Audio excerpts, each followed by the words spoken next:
2018년 9월 30일 하나님께서 우리에게 주시는 말씀은 요한복음 5장 15절에서 29절입니다. 신약 149쪽 요한복음 5장 15절에서 29절 말씀을 봉독에 올리겠습니다.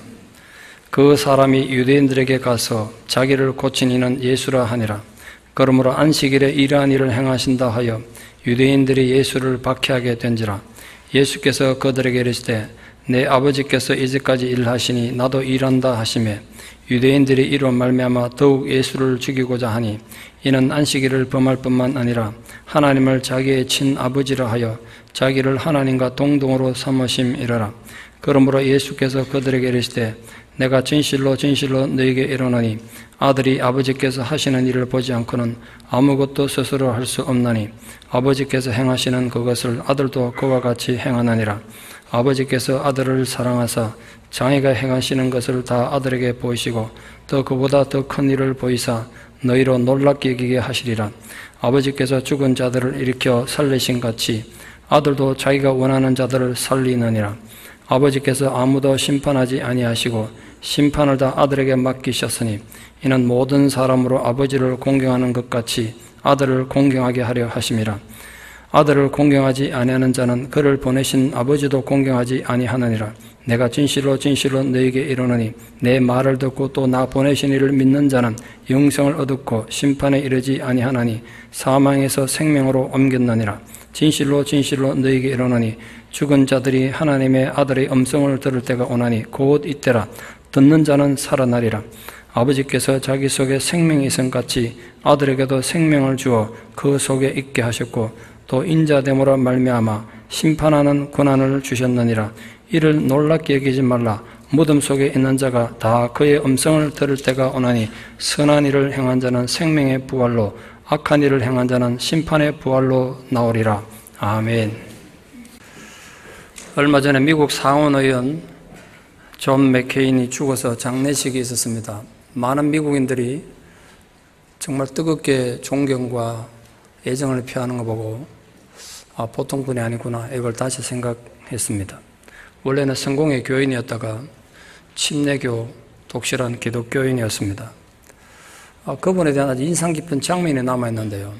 아마 많이들 보셨으리라 생각합니다만 2008년도에 대통령 선거 때 그분이 공화당 후보였습니다. 그때 민주당 후보였던 오바마 대통령이 흑인이고 아프리카 계통이라서 출생 신분에 대해서 굉장히 많이 공격을 받았죠. 그 사람 진짜 미국 시민이냐 이거 가지고 많이 시끄러웠습니다. 맥케인이 미네소타 주에서 공화당 선거 캠페인하는 중에 어떤 한 젊은 부인이 이제 마이크를 받아가지고 이렇게 물으면서 공격하더라고요. 오바마는 미국 사람 아니란 거야. 아랍인이란 거지. 그런 사람 대통령 후보들 자격이 있냐고 막 그렇게 공격하더라고요. 당신 어떻게 생각하냐 이거죠. 보통 선거하면 흑색 선전 많이 하지 않습니까? 없는 거짓말도 만들어내가지고 상대방을 공격합니다. 맥케인 입장에서 오바마가 그런 걸로 공격당하면 굉장히 좋지 않겠습니까? 자기한테 유리하죠. 자기가 또 오바마 공격하는 것 같다고 사람들이 그렇게 공격해주면 참 고맙겠죠. 근데 그때 제가 화면을 보니까 그 여자가 질문이 끝나기 전에 마이크를 딱 낚아채더니 NO 이러더라고요. 그래서 아니란 거예요. 오바마는 품위 있는 미국인이고 믿을 만한 쉴 만한 그런 화목한 가정에 자란 분이다. 존경할 만한 분이다. 다만 정치적인 시각에서 우리와 다를 뿐이지 그것 때문에 우리가 선거를 하는 거 아니겠냐고 그런 걸로 공격하지 마라는 식으로 얘기하니까 거기 모인 관중들이 막 박수를 치더라고요.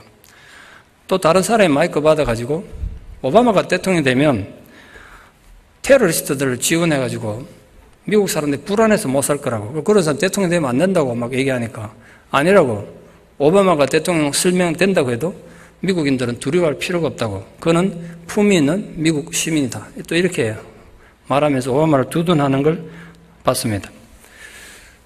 존 맥케인 의원의 관용을 보여주는 아주 대표적인 사건이 아닐까 이렇게 생각합니다. 그래서 많은 미국인들이 그에 대한 신뢰와 존경을 장례식 때 보여준 게 아닌가 이런 생각을 다시 한번 해봤습니다.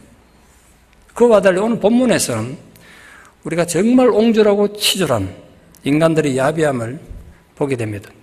38년 된 병자가 치유돼서 자기 자리를 들고 가는 걸 보고 유대인들이 뭐 하나님께 감사한다든지 하나님께 영광을 돌리기는커녕 안식일 규정을 어겼다고 비난하는 걸 오늘 보게 됩니다.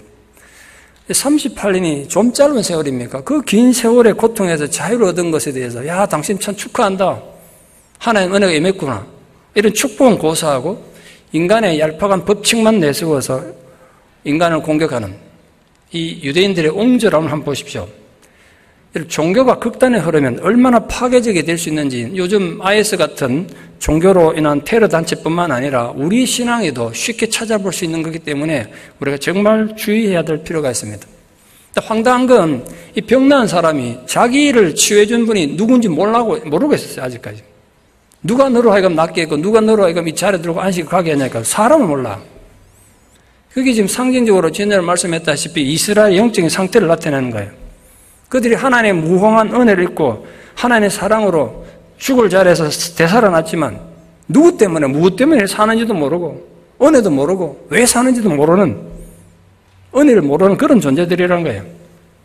이후에 안식일에 다시 성전에 갔다가 예수님을 만나가지고 자기 고쳐준 분이 예수님이구나. 그래서 이 사람 유대인들에 가가지고 나 고쳐준 분이 예수다. 이걸 알렸단 말이에요. 그 때문에 이제 안식일 규정을 어겼다고 예수님에 대한 유대인들의 박해, 핍박이 시작이 됐습니다. 그 유대인들의 공격에 맞서서 예수님이 진정한 안식일의 의미를 오늘 살피는 것으로 공격한 것으로 말씀이 시작합니다. 예수님이 이렇게 표현하셨어요. 내 아버지께서 지금까지 일하심으로 나도 일한다. 유대인들의 잘못된 안식일 의식이 어떤 거였냐면 우리도 많은 그런 생각을 하는데 하나님께서 천지를 6일간 창조하시고 제7일에는 아무것도 안 하고 그냥 가만히 있었던 것으로 오해했어요. 그러나 예수님은 그게 안식이 아니라는 거예요. 하나님 6일 동안 창조하고 7일날 아무것도 안 하고 쉰 게 아니라 그 7일날은 6일 동안 창조한 당신의 피조물들을 사랑과 관심으로 돌보셨던 날이다. 그러니까 하나님이 안식일이라고 아무것도 안 한 게 아니라 안식일이라 더 많은 사랑과 더 많은 돌봄과 더 많은 치유를 행한 날이기 때문에 나도 그렇게 안식일을 이렇게 하는 것이다 라고 말한 거예요. 그러니까 아버지가 오늘까지 지금까지 일한단 말은 안식일도 하나님 아버지가 일하니까 나도 일한다 이런 뜻으로 말씀하신 거예요.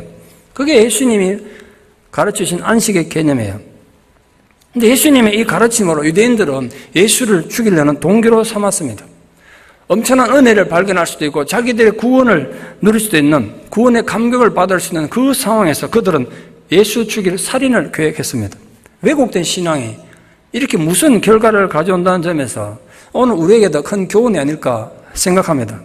혹시 예배드리다가 하나님 은혜를 거꾸로 받아가지고 오늘 내가 가면 누군가를 죽여야지 이런 마음 가지고 돌아가는 사람이 있다면 얼마나 황당하겠습니까? 신앙이 잘못되면 그렇게 된다는 거예요. 인간은 그럴 수 있어요. 어리석고도 죄인이라서 그래요. 유대인들이 예수님을 박해했다고 되어 있는데 그 박해한다는 헬라 단어가 어떤 의미냐면 상대방의 얘기는 전혀 듣지도 않고 여러 가지 모욕적인 말로 상대방을 조롱하고 자존심 상하게 해가지고 그 상대방이 긴장감과 두려움을 갖게 한다 이런 뜻입니다. 그러니까 유대인들은 예수님을 향해서 인간적으로 할 수 있는 최악의 야비함과 옹졸함으로 공격했다는 뜻이에요. 유대인들의 이 박해와 비난에 응전하는 과정에서 예수님은 최후의 심판을 포함한 중요한 구원의 도리를 우리에게 오늘 알려주고 있습니다. 진정한 안식은 아무것도 하지 않는 게 아니라 죄의 종으로 신음하는 그 인간들을 그 죄의 사슬에서 자유하게 하는 것, 이게 진짜 안식의 정신이다. 그 상징으로 예수님은 이 38년 된 병자를 병상에서 움직이지 못하는 그 자를 치유하신 겁니다. 그러니까 유대인들의 주장처럼 아무것도 하지 않는 게 안식이 아니라 죄를 정복하고 죄의 사슬에서 인간을 해방시키는 것, 이게 안식의 의미란 거예요. 아무것도 안 하는 게 안식이 아니라 지금도 우리가 안식에 대한 개념을 좀 바로할 필요가 있죠. 장사 안 하고 그냥 아무것도 안 하고 있으면 안식에 지킨다고 생각하세요. 그러면서 영적으로는 더 안 좋은 일 많이 하는 것, 그거 정말 잘못된 거잖아요. 하나님은 인간들이 타락한 이후에 지속적으로 인간들을 죄에서 해방시키기 위해서 많은 사랑과 희생과 헌신의 사역을 해오셨단 말이에요. 그래서 예수님, 아버지께서 지금까지 일하시니 나도 일하신다, 이렇게 말씀하신 거예요. 여러분, 안식일이라고 하나님이 인간을 돌보시고 사랑하는 걸 멈추고 오늘 안식일이니까 쉬자 그러고 가만히 계시겠습니까? 절대로 아니죠. 여전히 일하세요. 여전히 우리를 사랑하시고 여전히 우리를 돌보신단 말이에요. 그래서 예수님이 나도 안식일을 하나님이 너희를 사랑하고 돌보는 것처럼 나도 이렇게 일하는 거다. 그래 말씀하신 거예요. 그러니까 안식일에 병자를 고치는 건 유대인들의 생각처럼 안식일을 어기는 것이 아니라 안식일을 범하는 게 아니라 그게 바로 안식이고 도리 안식일 정신을 회복하는 일이었습니다. 예수님이 38년 된 병자를 치유하신 것, 그게 바로 안식이었어요. 하나님을 아버지라 부르면서 예수님께서 자신을 하나님과 동격으로 선포하니까 유대인들이 신성모독이라고 예수님 죽이려고 분노에 차 있다고 본문에 말하고 있습니다.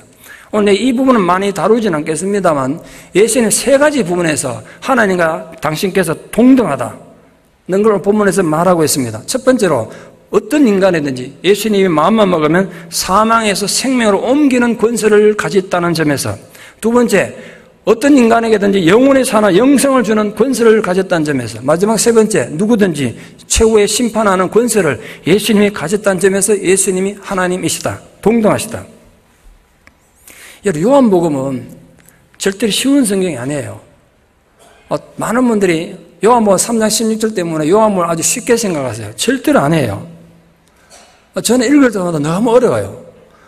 웬만한 철학책 읽으면 내가 이해가 되는데 요한복음은 이번에 설교 준비하면서도 본문을 100번도 들었는데 이해 다 못했어요. 그만큼 깊이가 있는 책이에요. 요한복음은 기원 후 한 100년경에 쓰인 걸로 그렇게 추정됩니다. 그러니까 예수님이 사역하시고 예수님이 실제로 말씀하시고 병자를 고치셨던 그때로부터 한 70년 뒤에 썼단 말이에요.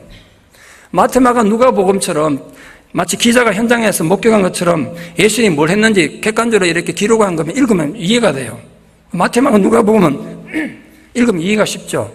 요한은 그래 쓰이지 않았어요. 세월이 흘러가면서 처음에 요한도 예수님 말씀 들었을 때 전혀 이해 못했습니다. 무슨 소리인지 이해를 못했어요. 십자가도 이해 못하고 부활도 이해 못했습니다.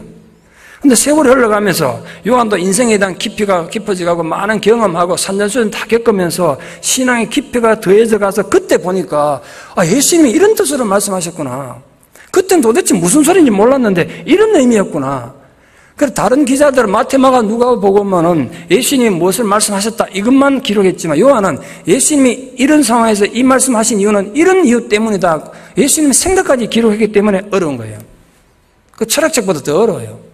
요한복음은 엄청난 깊이를 가진 책입니다. 특히 오늘 본문 이해하기 쉬운 내용 아니에요. 조금 전에 읽으셨는데 읽으니까 좀 이해되십니까? 우리가 먼저 생각해야 될 것은 이 말씀은 2000년 전 유대인들에게 들려준 말씀이라는 걸 항상 잊지 말으셔야 돼요. 이게 지금 오늘 우리가 살아가는 우리 시대가 어떻게 이해되어지고 어떻게 받아들이냐 이게 중요한 게 아니라 유대인들이 이 말씀을 처음 들었을 때 어떻게 받아들이고 이해했을까 거기에서부터 문제를 풀어가야 돼요. 당시 유대인들은 지금 우리들과는 너무나 다른 상황이 있었고 정말 독특한 문화적 종교적 배경을 가지고 있었기 때문에 그렇습니다. 그래서 오늘 본문을 제대로 이해하기 위해서는 필연적으로 당시 유대인들의 상황이 어땠는지 살펴볼 수밖에 없습니다. 그래서 오늘 본문을 이해하기 위해서 하나하나 이렇게 1절, 2절 나가면 좋겠습니다. 좀 비빔밥처럼 비벼가지고 몇 가지 주제로 그냥 여러분 좀 이해하도록 좀 정리 한번 해보려고 합니다. 오늘 본문은 다른 복음서에서는 전혀 그러지 않았는데 이제 복음서 시작이잖아요. 5장밖에 안 넣었는데 시작 단계에서부터 예수님은 내가 메시아다. 나는 하나님의 아들이다. 그거를 구체적으로 강조하셨어요. 아마 이 말씀을 유대인들이 처음 들었을 때는 기절초풍했을 거예요. 어떻게 예수님이 자기를 하나님의 아들이라고 말하고 있는가? 근데 뒤늦게 이제 요한이 깨달은 거예요. 예수님 그때 그렇게 말씀하신 게 이제 보니까 그게 당신께서 메시아라고 말씀하신 거였구나. 내가 하나님 아들이라는 거 말씀하신 것이었구나. 근데 그때 우리가 어리석어서 몰랐구나. 요한은 그것까지 생각해서 기록했단 말이에요. 예수님은 어떻게 자신을 설명하셨고 유대인들은 그걸 어떻게 이해했을까요?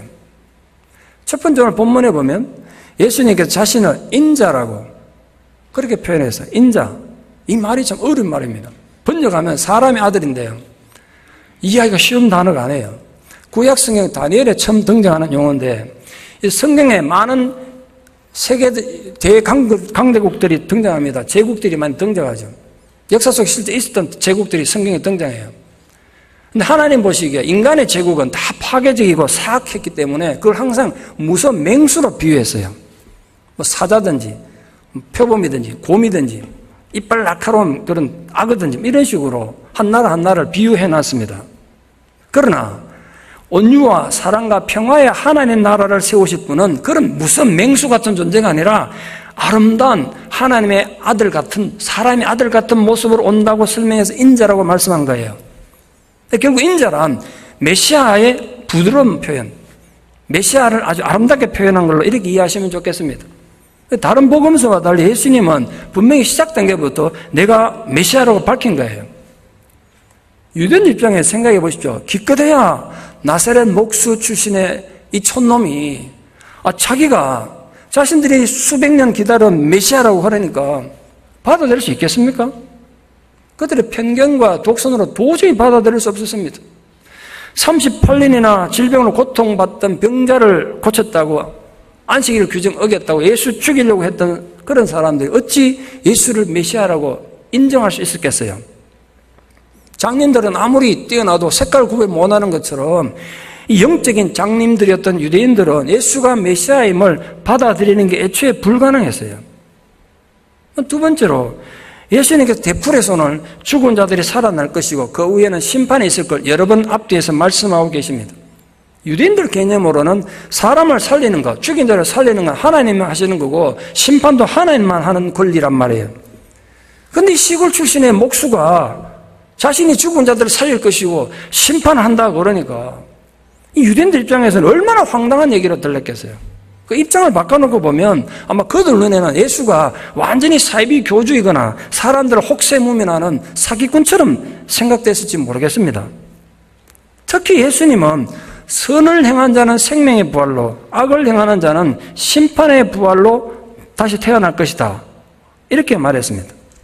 유대인들 입장에서 한낱 시골 목수 출신이 세상을 심판할 권세가 있다고 했으니까 참 황당했을 거예요. 이런 허무맹랑한 소리가 어디 있습니까? 그 사형에 처할 신성모독에 해당되는 악한 존재로 생각한 거죠. 물론 예수님도 자신이 신성모독으로 비판받는다는 걸 알고 계셨습니다. 그것은 본문을 통해서 오늘 유대인들에게, 이 말씀을 처음 듣는 유대인들에게 양자택일을 하라고 선언하신 거예요. 예수님 선언을 받아들이고 예수님이 하나님의 아들 인자라는 걸 받아들이고 구원을 받든지, 아니면 예수를 신성모독죄에 물어가지고 정하고 죽이든지 둘 중에 하나란 거예요. 예수님은 유대 종교 지도자들의 고발에 대해서 자신을 하나님과의 관계에서 이 철학적 용어로 존재 증명을 했습니다. 내가 어떤 존재인지를 증명했어요. 이 철학에서 굉장히 중요한 용어인데 존재 증명, 그걸 하신 거예요. 이게 좀 어려운 말이죠. 제가 개인적으로 신학적으로 신학교에서 많은 교수들을 강의도 듣고 배웠습니다만, 제게 어쨌든 신학적으로 엄청나게 영향을 줬던 분은 윌리엄 바클레이라는 영국 신학자예요. 직접 제가 강의를 들은 일 없습니다만 그분이 방대한 신학 서적을 저술했는데요, 제가 그분의 전집을 읽어본 적이 있어요. 내가 이분은 좀 알아야겠다, 그래서 전집을 사다가 다 읽었어요. 엄청나게 도전을 많이 받았습니다. 물론 제가 읽으면서 보니까 성경적으로 좀 문제가 있는 내용도 있더라고요. 무조건 인정하고 따를 건 아니지만 그걸 감안하더라도 탁월한 신학자예요. 그래서 그때 기억을 좀 도움받아가지고 오늘 본문을 제가 재구성을 한번 해서 여러분과 좀 이해해 보려고 합니다. 예수님께서 그렇게 자기를 공격하고 신성모독이라고 정죄하고 죽이려는 그 유대인들에 대해서 내가 어떤 존재인지 존재 증명을 어떻게 했냐면, 나는 하나님과 동등하다, 이걸 먼저 말씀하셨어요. 나는 하나님과 동등한 존재다. 오늘 여러 번 그렇게 말씀하시죠. 어떤 걸로 그렇게 말씀하시냐면, 하나님이 하시는 일을 바로 내가 행하는 것이고 내가 행하는 이 일이 바로 하나님이 하시는 일이다, 이렇게 말씀하셨어요. 성경이 우리에게 주는 복음이 굉장히 많죠. 여러 가지 축복이 있습니다만, 근데 현실적으로 굉장히 놀랍고 위대한 진리 하나는 뭐냐면, 우리는 예수를 통해서 하나님을 만나고 볼 수 있다는 것. 많은 분들이 제게 질문하세요. 목사님은 목사님이니까 하나님 음성을 듣습니까? 기도하면 응답 어떻게 받습니까? 하나님 볼 수 있습니까? 많이 물으세요. 목사만 하나님 만나고 성도님들 못 만나고 이런 거 아닙니다. 여러분, 성경에 보면 하나님을 만나고 하나님 이해할 수 있는 너무나 단순한 방법이 있습니다. 여러분이 정말 하나님이 인간에 대해서 어떻게 생각하시는지 알고 싶다면, 하나님 우리 인간의 죄에 대해서 어떤 마음을 갖고 계신지 알고 싶다면, 하나님 우리 인간을 어떻게 사랑하시고 우리 어떻게 배려하시고 우리 어떻게 인도하시는지 알고 싶다면 성경 속에 예수님을 보십시오. 예수님이 하신 말씀이 곧 하나님의 말씀이고 예수님 하신 행동이 곧 나를 향한 하는 행동이란 말이에요. 그런 면에서 예수님은 나와 아버지는 하나이다 라고 말씀하셨어요. 근데 두 번째로 예수님께서 하나님과 내가 동일한 존재라고 말씀하셨는데 그게 무슨 특권이나 권위를 가졌을가 아니라 내가 아버지 하나님께 완벽히 순종하기 때문에 아버지와 나는 하나라고 말씀하셨어요. 어떤 것도 내 마음대로 한다고 안 했잖아요. 오늘 예수님께서 본문에서 어떤 것도 예수님 자신의 뜻이나 생각으로 행하지 않는다고 말씀하셨어요. 예수님은 언제나 하나님이 하시기를 원하시는 일만 행하셨어요. 예수님이 전적으로 독립적인 존재가 돼가지고 어떤 권위를 가져가지고 하나님과 동일한 것이 아니라 전적으로 아버지께 순종함으로써 아버지와 하나 되신 것입니다. 예수님이 이렇게 하나님과 완벽히 하나가 되시고 소속되신 것처럼 순종을 통해서 여러분, 저와 여러분 또한 하나님 앞에 순종하는 그런 믿음이 되지 않으면 우리 신앙이라는 건 정말 헛그림자예요. 헛그림자. 그림자는 실체가 없잖아요. 껍데기뿐이에요. 예수를 오래 믿었는데 어머니 뱃속부터 교회는 오래 다녔는데 하나님에 대한 순종이 없으면요 그 신앙은 아무것도 아니에요. 그런 면에서 예수님이 아버지와 내가 하나가 되는 건 전적인 순종에서 오는 것이라고 말씀하셨어요. 그 순종이 저와 여러분도 있기를 바랍니다. 그래서 하나님 안에 우리가 진정한 평화를 누릴 수 있기를 바라요. 세 번째로 예수님이 순종으로 하나님과의 동등성을 가지게 된 그 근거가 뭐냐? 사랑이란 거예요. 사랑. 하나님 아버지와 그 아들 예수 그리스도가 너무나 친밀하기 때문에 하나라는 거예요. 그 완전함은 사랑에 기초하는 거예요. 그래서 기독교의 기초가 사랑인 겁니다. 이 예수님의 확고한 자기 선언이 현실적으로 우리에게 주는 의미가 뭔가? 이게 중요하겠죠. 첫째로 오늘 본문에서 예수님께서 이 자기 존재 증명을 통해서 자기가 어떤 존재인지 완벽한 확신을 이 유대인들에게 보여주셨어요. 유대인들은 충격을 받아들였겠지만, 이렇게 말씀하셨어요. 너희들이 지금 내가 38년 된 병자를 낫게 하니까 이게 참 신기해 보이냐? 앞으로 더 위대한 것을 내가 보게 될 것이다. 예수님은 그렇게 표현하셨어요. 이런 것들 앞으로 보고 기이하게 여기지 말라. 이렇게 말씀하셨어요. 근데 이게 또 심각한 문제예요. 단순한 문제가 아니라. 오늘 예수님께서 앞으로 더 큰 일을 보게 될 것이라고 말하다 그 더 큰 일이라는 건 더 큰 위대한 기적을 말하는 게 아니라 예수님의 죽음을 염두 두고 하신 거예요. 죽음은 살아있는 모든 생명체가 두려워하는 겁니다. 근데 예수님은 당신의 죽음조차 미리 내다보면서 그 죽음을 초월해서 미래의 모든 문제는 하나님의 손에 달린 거지 인간들의 힘이나 인간들의 군이나 인간들의 뜻대로 되는 게 아니라는 걸 강조한 거예요. 너희들이 아무리 나를 죽이려고 그러고 나를 핍박한다고 해서 하나님 뜻이 바뀌는 거 아니다. 그렇게 죽음을 두려워하지 않으셨고 자신이 앞으로 행할 일들을 인간이 막을 수 없다는 걸 그렇게 강조하셨어요. 앞으로 내가 십자가에 죽겠지만 그게 죽음으로 끝나는 게 아니라는 그렇게 말씀하셨어요. 동시에 예수님은 자기의 존재의 증명, 내가 하나님과 나와 동등하다는 걸 통해서 우리에게 내가 바로 생명을 주는 자다. 이걸 말씀하셨어요. 예수님이 우리에게 생명을 주신다는 건 도대체 무슨 의미겠습니까?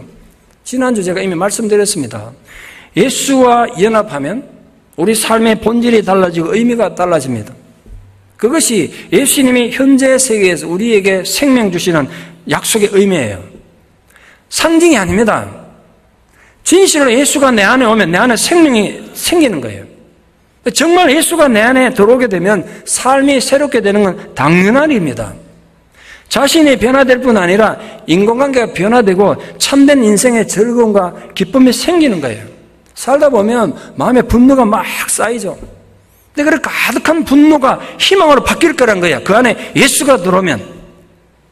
누군가에 대한 미움 때문에 억제할 수 없는 그 미움이 그 속에 예수가 들어오면 무궁한 사랑으로 바뀔 거라는 거예요. 그런 면에서 예수님은 우리에게 생명을 주시는 분이십니다. 그 예수님의 이 약속한 생명의 가치는 진짜 중요한 생명의 가치는 우리의 이 이생의 삶이 끝났을 때 더욱 빛을 발합니다. 인간은 어떤 삶을 살았든지 상관없이 부활해요. 이 점에서 많은 분들이 오해하세요. 저도 오해했었으니까 옛날엔. 신앙생활하고 구원받은 사람은 부활하는 줄 알았어요. 아니에요. 신앙이면 부활하는 거 아니에요. 신앙이 물론 부활하겠습니다만 악하게 살아는 사람들은 지옥 가기 위해서 부활한대요. 예수님 그러셨어요. 다만 예수 그리스도를 영접한 자는 생명의 부활을 통해서 놀라운 천국의 삶을 살게 될 것이고, 반면에 예수를 거절하고 악을 행하고 하나님 말씀의 명령에 부정적으로 대했던 사람, 충성하지 않았던 사람들은 하나님과 분리된 죽음을 위해서 부활할 거라고요. 죽음의 부활이에요. 거기에 영원한 심판과 저주가 있다는 거예요. 예수 그리스도는 이 세상에서 물론 우리에게 생명을 주시는 자이지만 저 세상에서, 저 천국에서도 우리에게 생명을 주시는 분이세요. 그래서 예수님이 세 번째로 우리에게 내가 심판하는 자다, 세상을 심판하는 자다, 이렇게 선언하셨어요. 우리가 뭐 상징적으로 하나님 보좌 앞에서 심판받는다 이런 많은 말은 합니다만, 성경에 하면 최고 심판은 하나님이 하는 게 아니라 예수님이 하는 걸로 되어 있어요. 본문에도 그렇게 되어 있잖아요. 심판의 전 과정은 하나님께서 예수님에게 위임하셨대요. 그 한 인간의 심판은 그가 예수님에게 어떻게 반응했는가 그걸로 결정나요. 도덕적인 얘기가 아닙니다. 완벽한 삶을 살았는 이걸 말하는 게 아니에요. 우리가 비록 실패가 많고 불완전한 삶을 살고 죄도 많이 지었지만 그래도 나름대로 예수를 사랑하고 예수님 말씀에 순종하는 삶을 살았다면 그는 생명의 길로 가는 거예요. 그런 예수님에 대한 기대도 없고 소망도 없고 내 의지와 내 욕망만으로 세상을 살았다면 자기 스스로 자기를 정죄하는 거예요. 그 예수에 대한 그 인간의 자세로 인간들은 영원한 심판을 받습니다. 예수는 모든 사람 심판의 기준이에요. 그래서 예수님은 그 자기 확신을 여기다 어떻게 주셨냐면, 내가 최후의 모든 영광을 내가 받을 것이라고, 그 영광을 받을 뿐이라는 것을 말하고 있습니다. 최후의 승리를 말하는 거예요. 이런 기독교 역사에 보면 우리 얼마나 많은 박해를 받고 얼마나 많은 순교자를 했습니까? 초대교회 때 박해를 받고 멸시받고 숫자도 얼마 안 되고 세상에 영향력도 없고 그래서 소외된 존재였을 때부터 예수 그리스도의 궁극적인 승리를 믿어 의심치 않았습니다. 비록 자기들이 사자밥이 돼서 죽어가면서도 궁극적으로는 예수가 승리하고 교회가 이길 거라고 믿으며 죽어갔습니다. 예수님 당신께서도 유대인들에게 이렇게 미움을 당하고 외면당할 때에도 궁극적인 사랑의 승리를 믿어 의심치 않았습니다. 심지어는 예수님이 십자가에 달려 죽어가는 그 처절한 순간에서도 내가 비록 이렇게 비참하게 죽지만 최후의 승리를 믿어 의심치 않았단 말이에요. 그래서 죽어가면서도 자기를 죽이는 그들을, 이 일의 결과가 어떻게 되는지 알았기 때문에 자기를 죽이는 그들을 저주가 아닌 주여 저들의 죄를 저들에게 돌리지 마옵소서, 저주가 아닌 용서와 사랑의 기도를 드릴 수 있었던 거예요.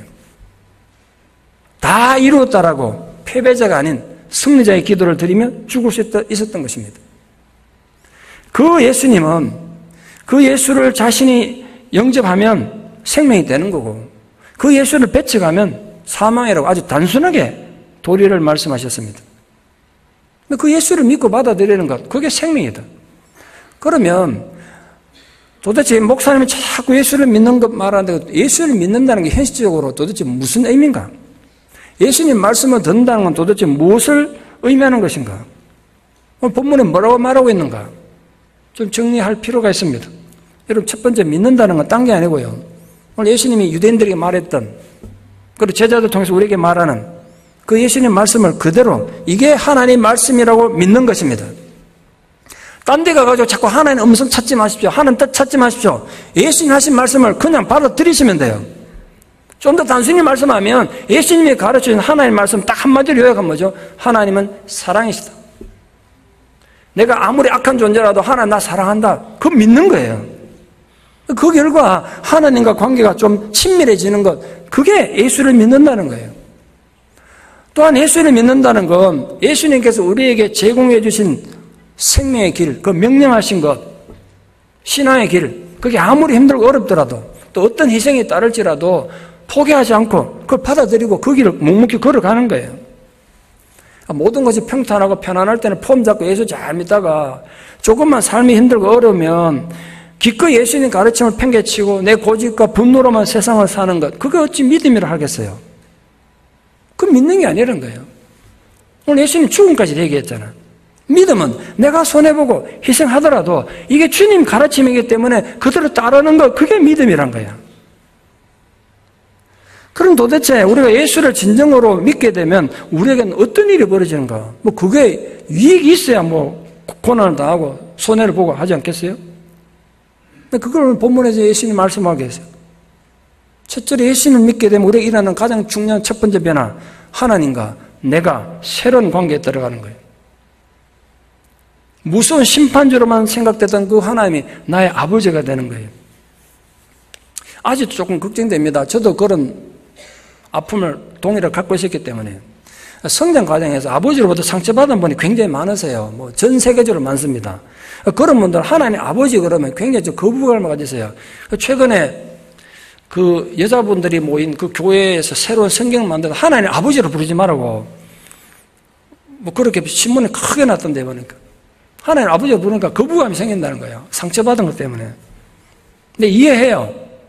그럴 수 있죠. 근데 그 육신의 아버지를 말하는 게 아니니까 그럼 좀 초월할 필요가 있죠. 그렇게 멀게 느껴지고 소원하게 느껴지고 무슨 심판주 같았던 그분이 정말 나를 안아주시고 사랑해 주시는 그 아빠 말이죠. 이번에 제 생일이라고 멀리 있는 딸이 생일 카드를 보내왔는데요. 내한테는 안 건데 엄마한테 그래 말했더니 나도 그거 듣고 굉장히 감동했는데요. 그 카드가 어떤 카드냐면 어린 딸이 아빠 손잡고 아빠를 이렇게 올려다보고 아빠 얼굴은 안 나옵니다만 이렇게 보는 거예요. 그게 자기란 거야. 아빠가 자기를 붙잡고 가는 그 느낌을 아빠한테 보여주고 싶어서 보내왔다는. 그거 내가 거의 모셔놨어요. 그거 보니까 딸을 보는 것 같아. 하나님이 여러분 보고 귀여워 사랑스러워서 어찌할 줄 모르는 그 모습의 관계가 된단 말이에요. 그게 예수의 생명이 내게 새로워지는 놀라운 관계가 된다. 믿음이 있으면 그렇게 된다는 거예요. 여러분 절대로 신앙생활을 그냥 이론적으로 구호로만 믿지 말고 그 느낌을 좀 느낌에 믿으시기를 축원합니다. 정말 하나님 나를 사랑하는구나 그 느낌 말이죠. 또한 예수를 믿게 되면 이웃과의 관계가 새로워집니다. 새로운 관계가 돼요. 살다 보면 미워 죽겠죠. 미움과 정욕이 얼마나 많이 생깁니까? 근데 그게 사랑으로 바뀐다. 이기적인 마음이 헌신과 봉사하고 나를 내어주는 마음으로 바뀐다는 거예요. 상처받은 마음이 용서하는 마음이 된다는 거예요. 세 번째로 끝으로 예수를 진정 믿으면 자신과의 관계가 새로워져요. 많은 분들이 자기에 대해서 굉장히 초라하게 생각하고 자신은 별 볼 없는 존재를 많이들 학대하세요. 아니에요.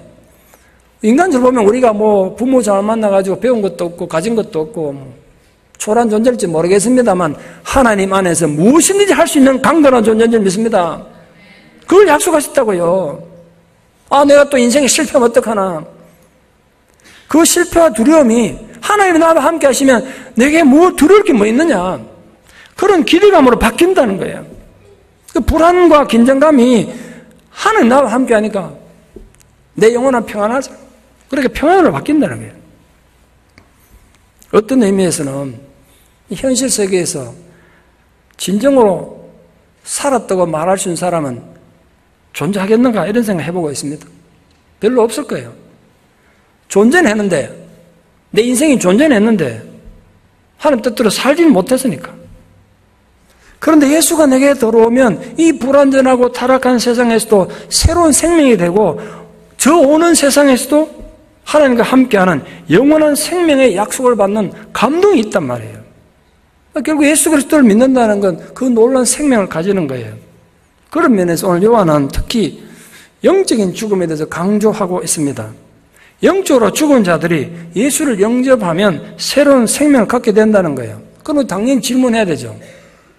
영적으로 죽은 게 뭐냐? 영적으로 죽는다는 게 뭐냐? 두 번째 질문. 그럼 나는 영적으로 죽었느냐 살았느냐? 여러분 묻습니다.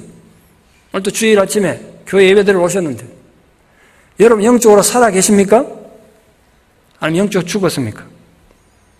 제가 진단한 몇 가지를 드릴 테니까 내가 영적으로 살았는지 죽었는지 스스로 한번 진단해 보십시오. 첫 번째로 영적으로 죽는다는 건 변화되거나 성숙하기 위해서 하던 모든 노력을 중단하는 걸 말합니다. 내 인생 이대로 좋사오니 하면서 현실에 만족해서 내 정도만 믿으라 말이에요. 내 정도 신앙만 되라. 내게는 이제 더 이상 영적 성숙도 변화도 필요 없다고 나는 대단한 믿음을 가진 존재라고 생각하는 것, 영적 죽은 거예요. 믿음이 좋은 게 아니라 영적 죽은 거야. 어떤 사람이 더 이상 성숙이 필요 없을 정도로 성숙한 존재가 있겠어요? 인간이. 감히 인간이. 어떤 인간이 은혜를 받고 받아가 더 이상 은혜가 필요 없는 존재가 어디 있겠어요? 근데 만약 여러분이 더 이상 은혜도 필요 없고 나는 내 정도면 예수 잘 믿는 거야 이렇게 생각한다면 믿음이 좋은 게 아니라 영적으로 죽은 거예요. 유대 종교 지도자들이 그랬단 말이에요. 바리새인들이, 제사장들이, 이 서기관들, 장로들이 자기들은 더 이상 변화도 필요 없고 성숙 필요 없는 대단한 영적 존재를 생각했어요. 예수님 너희들 죽은 존재라고, 영적으로 죽었다고 비판하신 거예요. 사람이 영적으로 죽으면요, 자기가 실수하는 건 인간이 어쩔 수 없지 뭐 이렇게 말하고, 모든 성경적인 실천과 아름다운 헌신들은 불가능한 걸로 외면해요. 현실의 삶이 성경하고 같냐 이거야. 그런 도전을 많이 하세요. 저보고 목사님 이론이 그렇지 뭐 삶이 그렇습니까? 이민사회가 녹록지 않습니다. 성경대로 안 된다는 거야. 그렇게 자꾸 자기화를 합리화해요. 자기의 삶을 합리화해. 그 결과 어떤 변화도 어떤 성숙도 포기해버린 겁니다.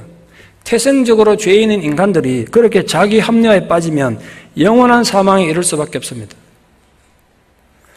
두 번째로 영적으로 죽었다는 건 진리와 죄와 영혼에 대한 느낌을 잃어버린 영적 무감각에 빠지는 겁니다.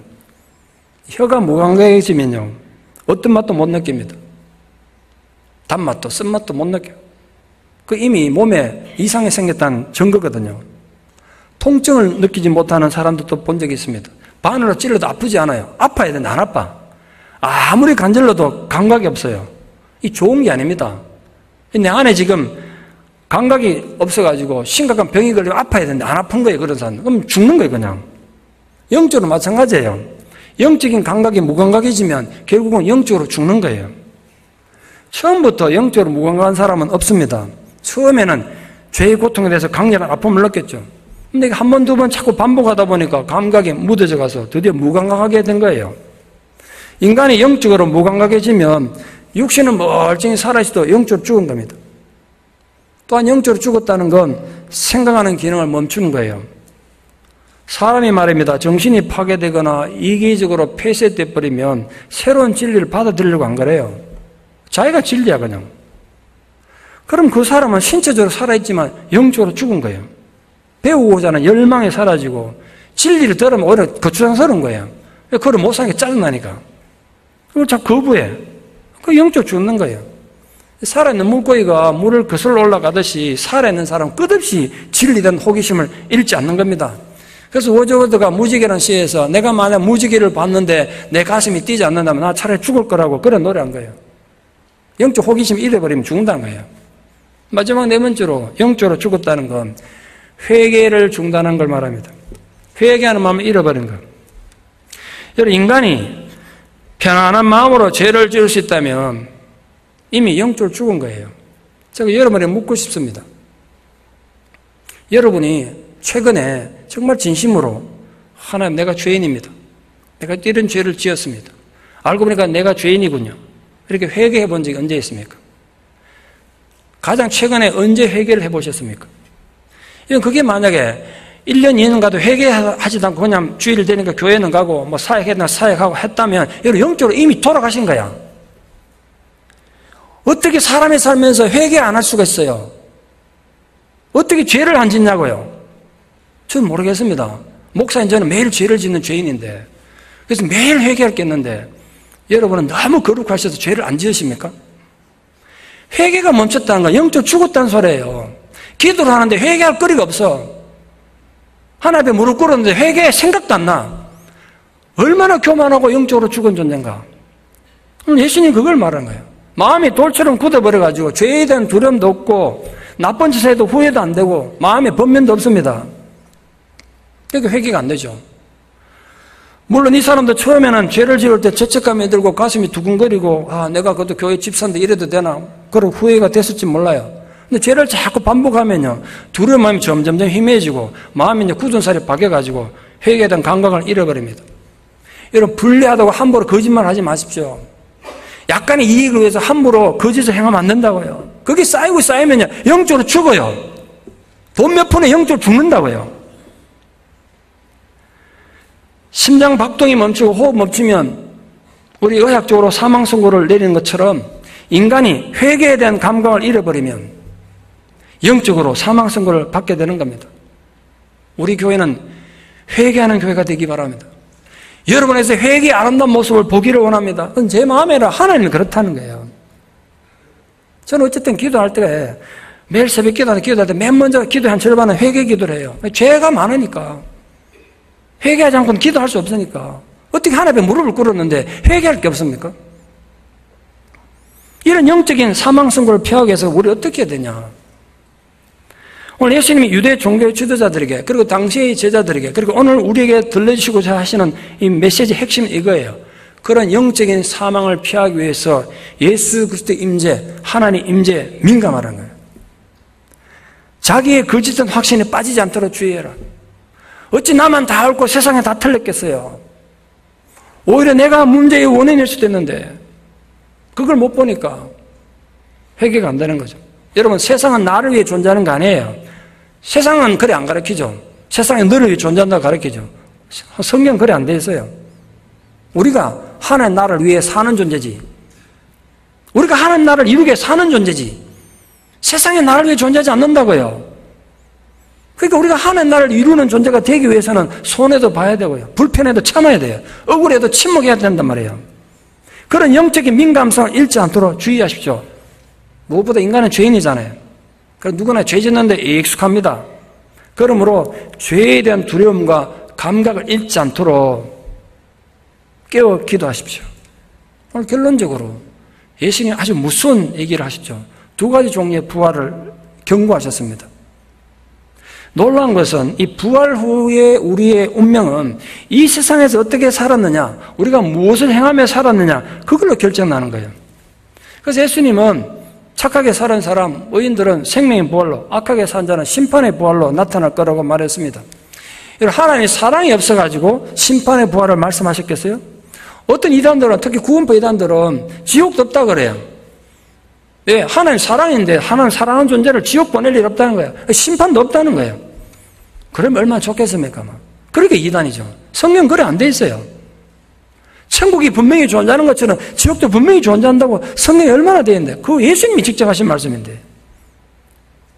예수님이 인간들을 편애해가지고 너는 천국 가고 너는 지옥 가라, 너는 생명의 부활로, 너는 심판의 부활로 이렇게 나눈 거겠어요?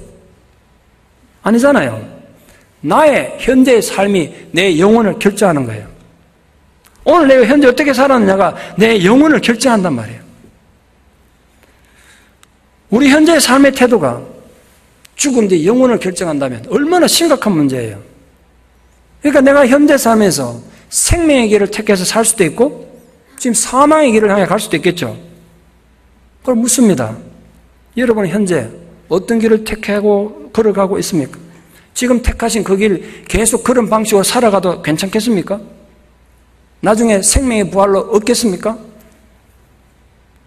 이건 나중에 물릴 수 있으면 좋은데요. 그게 안 되잖아요. 우리가 바리새인들의 위선과 오늘 예수님을 비판했던 유대 종교 지도자들의 위선을 비판하지만 우리에겐 그런 가식과 교만과 위선은 없습니까? 예수님 말씀의 핵심이 이거예요. 현재 우리가 행하고 있는 모든 행위가 우리 영혼의 성공과 실패를 결정하고 최후에 받게 될 멸관의 종류를 결정한다는 거예요. 무서운 진리잖아요.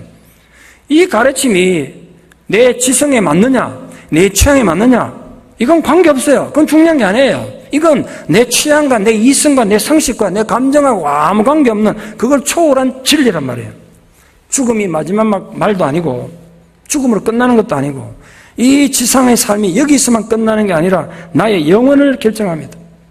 우리들 모두가 생명의 부활을 얻기에 합당한 삶을 살든지 아니면 이 지상의 수많은 비극보다 더 큰 비극인 심판의 부활을 맞이하기 위해서 영적 자살 행위를 하고 있든지 둘 중에 하나의 길을 우리가 지금 겪고 있다고. 여러분은 어느 길을 걷고 계십니까? 말씀의 결론을 맺습니다. 1989년부터 7년 동안 제21대 호주 총독을 역임했던 빌 하이든은 무신론자로 아주 유명합니다. 이 사람 무신론자로 아주 유명했던 사람입니다. 근데 원래 85세 된 올해 9월 9일이니까 한 20일쯤 전이죠. 이분이 회개하고 하나님을 믿고 세례를 받았어요. 그 신문에 대서 특별됐어요. 이 무신론자가 워낙 세계적으로 유명한 무신론자거든요. 정치인으로. 이 사람이 세례를 받았다. 그래서 신문에 대서 특별됐어요. 이 기사가 이런 내용이 있더라고요. 이 빌 하이던 씨가 삶의 의미가 무엇인지 알지 못해서 내 마음과 영혼을 갉아먹는 고통을 난 평생 겪어왔다. 삶에서 도대체 내 역할은 무엇인가? 이 질문이 늘 나를 괴롭혔다는 거야. 도대체 삶의 의미가 뭔가? 그러다가 평생 기독교인들의 이 희생하고 헌신하는 행동을 많이 지켜보고 이번에 최근에 뇌졸중으로 쓰러져 죽어가는 상황에서 이제 이게 치유되면서 이러다가 내가 죽을 수도 있고 죽음을 끝나는 게 아니구나. 두려움이 들면서 하나님을 믿게 되고 내가 이렇게 살아서는 안 되는구나. 그래서 결정을 내렸다는 거예요. 현재 몸은 쇠약하지만 자신이 발견한 이 새로운 소망에 다른 모든 사람들에게 영감을 줄 수 있기를 바란다고 이렇게 뉴스를 낸 거예요. 빌 하이던 씨는 나는 너무 오래 걸렸습니다. 이제 나는 하나님께 헌신하고자 합니다. 오늘부터 저는 하나님의 증인이 될 것입니다. 이렇게 고백했더라고요. 여러분, 평생을 무신론자로 살았던 85세 노인네가 예수를 믿고 세례를 받았습니다. 그의 생애를 길이로 따진다면, 산술적인 길이로 따진다면 대부분의 생을 하나님 거역하는 악한 삶을 살았어요. 세상의 도덕적 기준으로 판단하면 이런 사람 지옥까지 마땅하죠. 그러나 영혼을 결정하는 심판의 기준은 인간의 도덕이 아니에요. 하나님 보시는 관점에 달려있어요. 예수님 말씀에 따르면 평생을 하나님 거역하고 교회에 침뱉으며 무신론자 살았던 빌 하이던 씨는 사망에서 생명으로 옮겨졌고 영생을 얻은 것입니다. 길고 짧은 우리들 제각각의 삶도 언젠가는 끝이 날 것입니다. 그리고 부활이 있습니다. 신앙을 가졌든 가지지 않았든 하나님께 충성한 자였던 하나님을 거역하는 악한 존재였던 모두가 부활할 것입니다. 생명의 부활과 심판을 위한 부활, 그 중에 하나가 우리 다음 생의 첫 페이지를 장식할 것입니다. 여러분은 어떻게 되길 같습니까? 부디 사랑하는 성도는 여러분이 생명의 부활을 얻어서 천국에서 눈을 뜨는 복된 존재들 되시기를 간절히 축원합니다. 기도드리겠습니다. 아버지 하나님, 인간이 한번 태어나면 죽는 건 자연의 이치고 섭리입니다. 그런데 죽음으로 끝나는 것이 아니라 죽음 이후엔 내가 이 세상에서의 삶의 자세와 하나님과 예수님에 대한 태도로 인하여 생명과 사망의 결정이 난다고 오늘 주님 말씀하셨습니다. 이 사실을 알고도 우리가 어찌 영으로 죽은 존재로 살겠습니까? 진실로 사망에서 생명으로 옮겨진 자로 살게 하여 주시옵소서. 죽음에서 영원한 부활의 존재로 살아가는 복된 존재들 되기를 소망합니다. 그런 확신과 그런 위로 속에 모든 고난과 절망과 눈물과 원한을 이기고 믿음으로 승리하는 주의 자녀들 되게 도와주시옵소서. 예수님 이름으로 기도드리옵나이다. 아멘.